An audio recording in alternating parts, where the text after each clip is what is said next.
Eh bien bonjour, aujourd'hui on se retrouve en fait pour une vidéo où on va programmer quelques fonctions en ladder.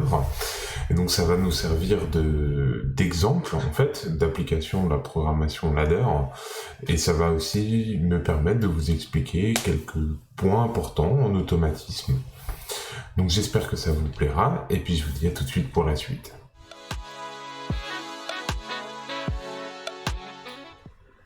Eh bien, en automatisme, le et le ou sont deux notions fondamentales. On a vu ça quand on a traité de la logique combinatoire. Il est nécessaire de savoir le faire et donc nécessaire de pouvoir le programmer. Alors, pour pouvoir programmer un et un ou, il faut un petit peu réfléchir. Si on réfléchit en termes électriques, finalement, qu'est-ce que c'est qu'un et ? Eh bien, imaginez ça avec des interrupteurs. Vous voulez allumer une lumière et vous avez deux interrupteurs. Eh bien, qu'est-ce qu'il faut faire pour que les deux interrupteurs allument la lumière en termes de câblage ? Mais si vous les branchez en série, on est bien d'accord que le circuit ne sera fermé que si vous appuyez sur les deux interrupteurs en même temps. Sinon, il y a un des deux interrupteurs qui n'est pas appuyé, et donc le circuit est ouvert, l'ampoule ne risque pas de s'allumer. Alors, on va passer sur mon petit logiciel pour que je puisse vous montrer ça en vrai. Voilà. Donc sur mon logiciel, je vais lancer l'automate. Voilà. J'ai programmé un et un ou. Et donc, je vais vous montrer ça tout de suite. C'est ici. Ah, ça c'est pas grave, j'ai peur. Alors on est parti, on va faire ça. J'ai besoin de mon contrôleur qui est là, voilà. Très bien. Donc ici, j'ai choisi deux boutons, hein, le bouton 1 et le bouton 2. Et puis, comme je vous l'ai dit, je vais faire un et, c'est-à-dire que je veux que ma bobine et s'allume à la seule condition d'appuyer sur les deux boutons. Donc ici, il faut que j'appuie sur le numéro 2. On voit bien que ça passe en vert, puisque je vous le rappelle, ce que j'ai écrit ici, dans ce test-là, c'est est-ce que quelqu'un appuie sur le bouton 1 ? Eh bien, apparemment oui, puisque j'ai appuyé dessus. Ici, le test qui est posé, c'est est-ce que quelqu'un appuie sur le bouton 2 ? Et si on réfléchit en termes électriques, on comprend bien que le courant passe que si les deux tests sont valables. Eh bien, on essaye, hop, ça passe, et là on voit bien la bobine qui s'alimente. Alors, si je désactive l'un des deux, vous allez vous rendre compte que pouf, la bobine, voilà, elle s'éteint. Vous pouvez d'ailleurs voir ici que la bobine 1 s'était allumée, la 2 aussi, mais ça c'est normal, hein.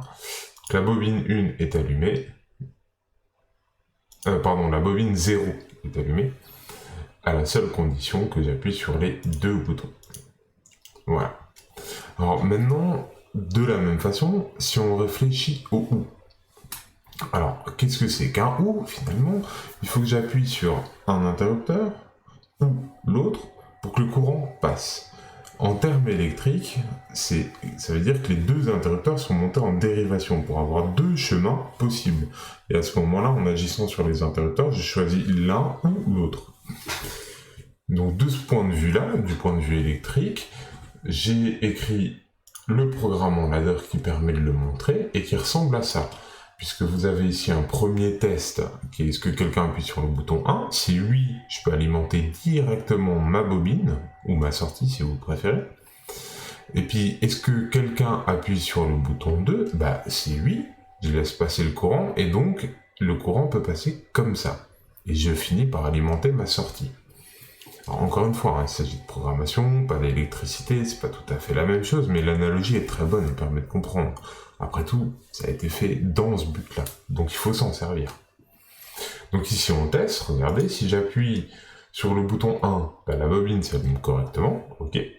Si j'appuie sur le bouton 2, eh bien on voit la bobine qui s'allume là aussi correctement, donc il faut faire attention, ici c'est la sortie 1. Et si j'appuie sur les deux, eh bien elle s'allume aussi. Donc ça c'est typique d'un OU.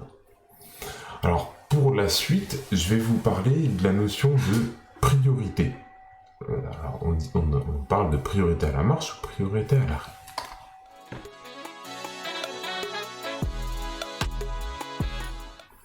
Alors, concernant les priorités, eh bien, on va prendre un cas simple. Vous avez un moteur et vous avez deux boutons pour le commander. Le bouton marche et le bouton arrêt. Quand vous appuyez sur le bouton marche, le moteur il démarre, il se met à tourner. Quand vous relâchez le bouton, il continue de tourner. Et puis quand vous appuyez sur arrêt, ben là, le moteur il s'arrête. Alors cette situation pose un problème.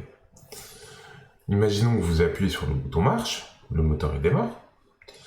Vous gardez le doigt sur le bouton marche et vous appuyez sur arrêt. Donc vous avez finalement les deux boutons d'enclencher en même temps. Alors la question qui se pose, c'est le moteur, qu'est-ce qu'il fait? Il continue de tourner ou il s'arrête? Normalement, 50% d'entre vous vont dire il continue de tourner. Et les autres vont dire il s'arrête. Mais en fin de compte, ce qu'il faut comprendre, c'est qu'il y a ici une notion de choix. Le programmeur doit faire le choix, selon la situation, de favoriser la marche du moteur ou l'arrêt du moteur quand on demande les deux consignes en même temps. Alors comment on fait ça? Je vais vous le montrer. J'ai créé le petit programme qui correspond à ce qu'on appelle la priorité à la marche, et puis je vais le simuler et vous allez voir comment ça fait. Donc ici je vais appuyer sur le bouton marche. Voilà, et là on voit la marche s'enclenche. Comme la marche elle s'enclenche et que vous avez ici le courant qui passe, la bobine du moteur elle s'allume. Voilà. Et quand la bobine du moteur s'allume, vous avez ici le retour qui s'allume aussi. Vous vous rappelez qu'on avait parlé un petit peu du ladder et des fonctions de base, je vous avais montré un petit circuit électrique et je vous avais dit il y a un interrupteur qui est lié à la bobine. Quand la bobine elle est alimentée, et le contact associé se ferme. Là c'est la même situation, simplement c'est programmé. Et donc qu'est-ce qui se passe? Quand j'appuie sur marche, je pose la question, est-ce que quelqu'un appuie sur marche? Oui. J'alimente du coup ma sortie.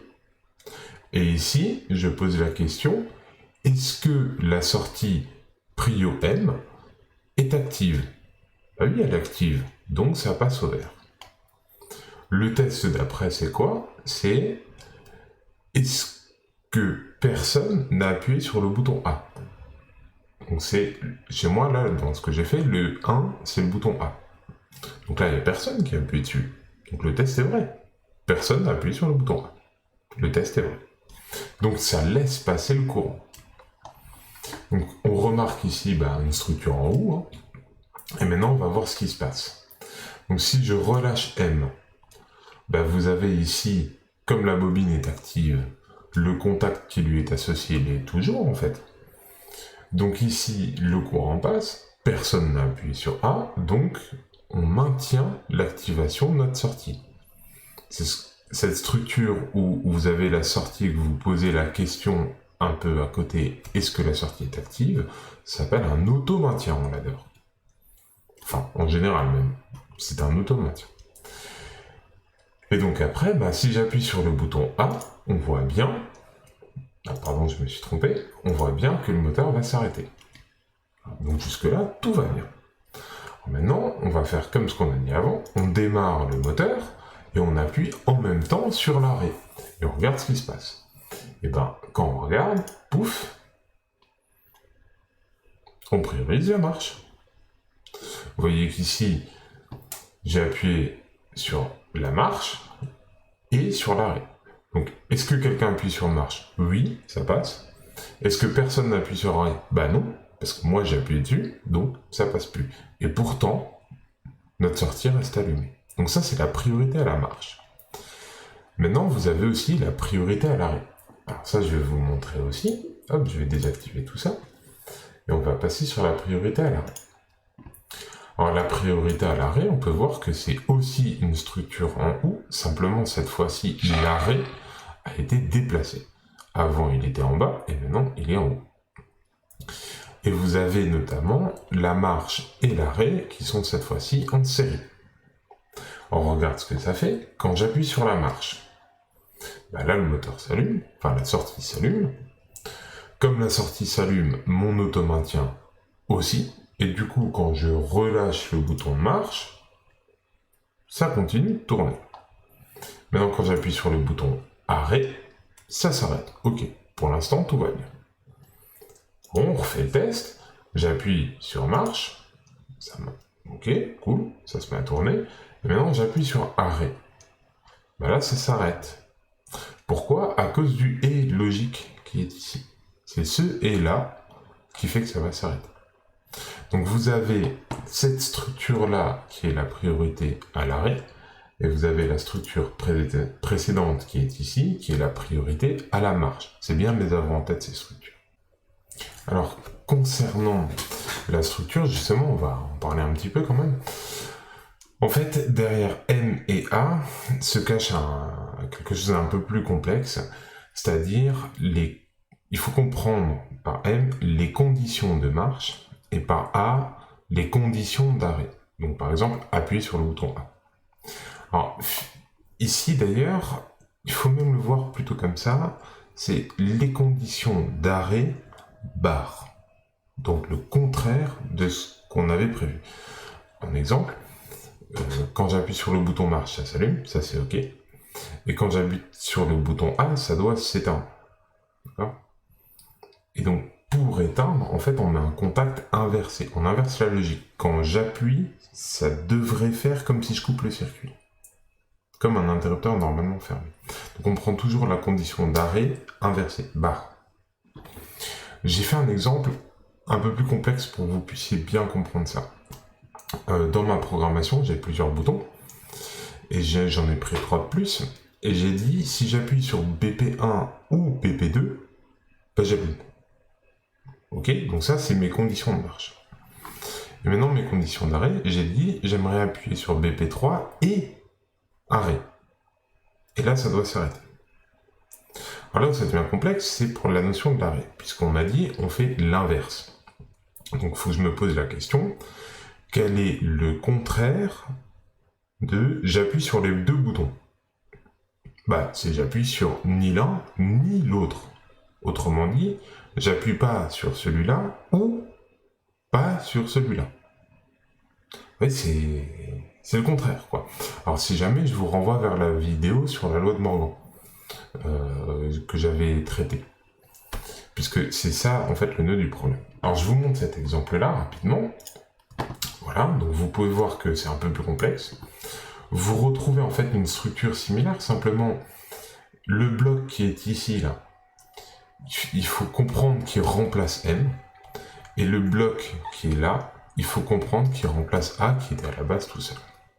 Donc on fait un petit test. J'appuie sur BP1.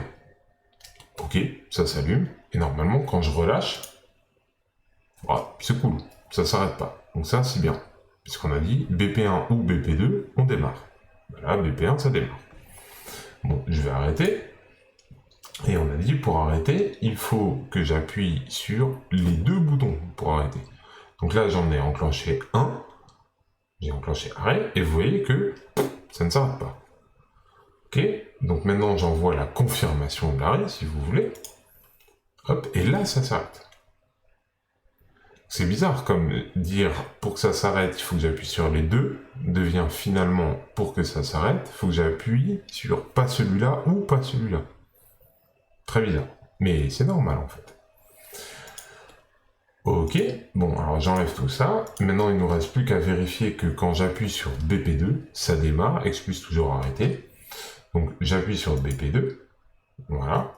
Et puis ben maintenant je décide d'arrêter. Et puis tiens, on va essayer quand même. On va vérifier si c'est bien une priorité à l'arrêt. Donc j'appuie sur l'arrêt. Et la confirmation de l'arrêt, ça ne s'arrête pas. Ah bah ça c'est super, ce qui veut dire que notre priorité à la marche, bah elle fonctionne comme elle est censée fonctionner. Ok, maintenant si j'enlève BP2, ça devrait s'arrêter. Donc on vérifie, j'enlève BP2, ok super, ça s'arrête. Voilà, c'était un petit exemple que je voulais vous montrer pour bien cadrer et bien comprendre. Ce que je vous ai dit là est tout autant valable pour la priorité à l'arrêt. Ce qui compte pour bien comprendre, c'est la condition de marche et la condition d'arrêt.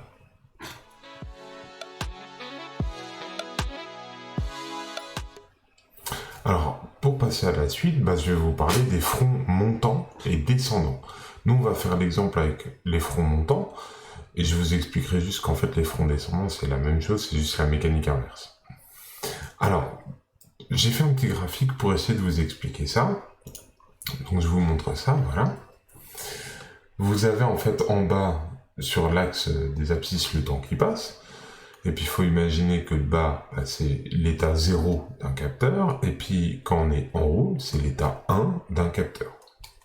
Donc, vous avez le temps qui passe. Notre capteur, il passe à 1, un certain temps. Puis, il repasse à 0. Il repasse à 1 un petit peu de temps. Et il repasse à 0. Voilà ce qu'on a. Alors, le front montant, lui, c'est la partie orange. D'accord ? Donc le front montant, lui, on voit qu'il est à 0 tout du long. Là, il fait un pic très très court à l'état 1. Ensuite, il retourne à 0 et il fait un pic très très court à l'état 1 aussi. Et on se rend compte que ce pic correspond exactement au moment où notre capteur passe de l'état 0 à l'état 1. Mais c'est ça un front montant. En fait, le but du front montant, c'est de venir détecter le moment où un capteur passe de l'état 0 à l'état 1. Ce qui n'est pas pareil que de chercher à savoir si un capteur est à l'état 1 ou à l'état 0. Ce n'est pas la même question. Il y a une question qui dit est-ce qu'il a changé d'état et l'autre qui dit dans quel état est-il. Donc le front montant cherche à savoir si on est passé de 0 à 1 et le front descendant, que j'aurais pu vous tracer en vert par exemple, ça serait le trait qui est là, où on cherche à savoir si notre capteur il est passé de 1 à 0. Donc je prends un exemple. Si ici, je dis quand le capteur est à 1, j'allume la lumière. Eh bien, la lumière sera allumée durant toute cette période et toute cette période. Maintenant, si je cherche à savoir combien de fois on a allumé la lumière durant toute cette période, eh bien, le but, c'est quand même de compter le nombre de fois où finalement la lumière s'est allumée. C'était comme si quelqu'un avait appuyé sur l'interrupteur. Nous, ce qu'on veut savoir, c'est pas dans quel état est l'interrupteur, c'est combien de fois on a appuyé dessus. Et bien là, on peut compter, on peut dire, on appuie une fois dessus, et ça s'est allumé. Puis on a appuyé un peu plus loin, une deuxième fois dessus, et ça s'est rallumé. Donc ça, c'est le principe du front montant. J'insiste là-dessus, c'est le fait de détecter un changement d'état, et pas l'état lui-même. L'état lui-même n'a pas d'importance. Et aussi, du coup, s'il est montant, si on est passé de 0 à 1, et s'il est descendant, si on est passé de 1 à 0. Alors j'ai fait un petit programme quand même, pour vous montrer cette exécution. Ce programme-là, en fait, on l'a déjà vu un petit peu ensemble. Donc, on va le revoir, et je vais vous montrer un peu des compléments. Donc on est ici, j'ai mis un compteur qui marche pas. Je vous le dis, j'ai fait exprès. Et j'ai mis un compteur qui, lui, cette fois-ci, il marche. Donc quand j'appuie sur le bouton 1, alors attendez, je vais juste désactiver tout ça, voilà. Quand j'appuie sur le bouton 1, donc c'est celui-là, ici ça dit, tant que le bouton est à 1, le compteur, il compte, il augmente.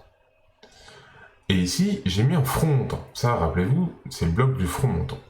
Eh bien, ce bloc, il va chercher à savoir quel a été le changement d'état. Là, j'ai mis en plus un front montant. Donc moi, ce qui m'intéresse, c'est de savoir combien de fois, en fait, finalement, on a appuyé sur l'interrupteur. Ici, je posais la question, est-ce qu'on appuie sur l'interrupteur? Oui, tu comptes. Et ici, c'est à chaque fois qu'on appuie sur l'interrupteur, tu rajoutes 1. Je vous le fais en démonstration, vous allez vite comprendre. Donc, hop, j'active BP1, et vous voyez que lui, il n'arrête pas d'augmenter. Et tant que lui, il est actif, lui, il continue de monter. Ok. Maintenant, j'active BP2, celui avec le front montant. Alors, vous allez voir, hop, j'active. J'ai activé qu'une seule fois. D'ailleurs, c'est bizarre, ça s'est pas passé à l'état vert. Bon, ok. En réalité, c'est normal, parce que rappelez-vous, le front montant, c'est très très court. Donc en fait, c'est comme si votre ordinateur, là, il avait mis du vert, et il l'avait tout de suite enlevé. Mais regardez le compteur. Il était à 5, il est passé à 6. Je vous le refais. J'éteins, je rallume. Hop, il est à 7. Ben voilà, là il compte vraiment. Indépendamment du fait que actuellement il soit allumé ou éteint.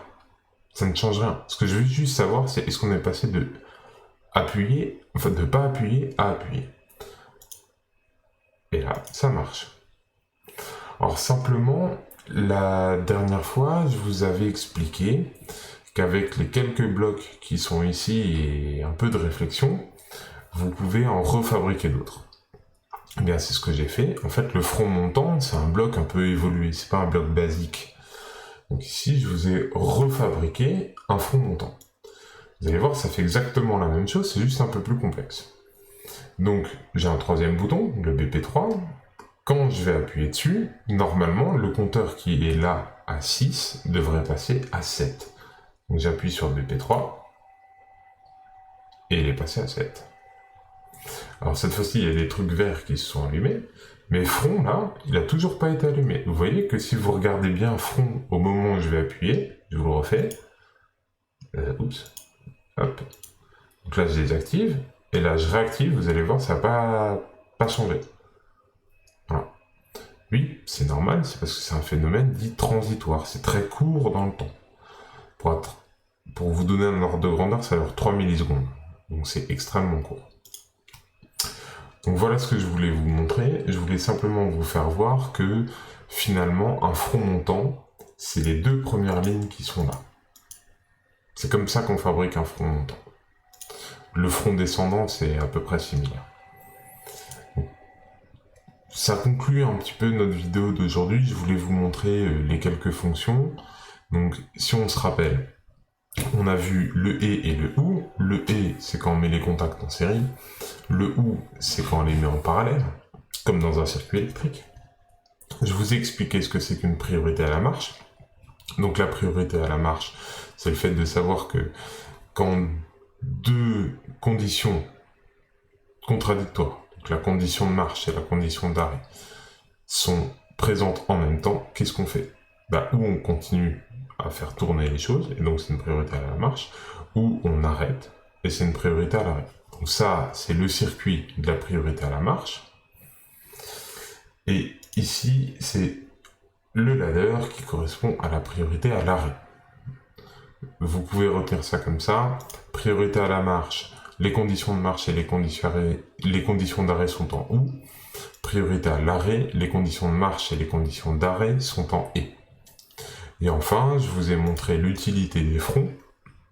Et je vous ai aussi expliqué que finalement, les fronts font partie des blocs évolués et qu'on peut les recréer à partir des blocs basiques du ladder. Simplement, c'est un peu plus compliqué, et ça, je peux pas vous l'expliquer aujourd'hui. Mais ce sera peut-être le sujet d'une prochaine vidéo.